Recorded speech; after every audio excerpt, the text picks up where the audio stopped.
ఎవరికి వచ్చింది? ఆ కూరల కొట్టాడు సురేంద్రకి. అతనికి కరోనా వచ్చింట. ఆ విషయం బయటికి చెప్పకుండా తిరుగుతూ ఉన్నాడు. ఇంట్లో ఏదన్నా మాంసం కూర వండితే ఎవరికి చెప్పకుండానే తింటాడు.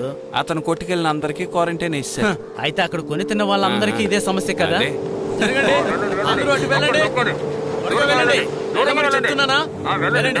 అటు వెళ్ళండి. లోపలికి వెళ్ళండి. ఎవరు బయట ఉండొద్దు. లోపలికి వెళ్ళండి. అయ్యా మీకే చెప్పేది. లోపలికి వెళ్ళమంటే వెళ్ళండి. వెళ్ళండి.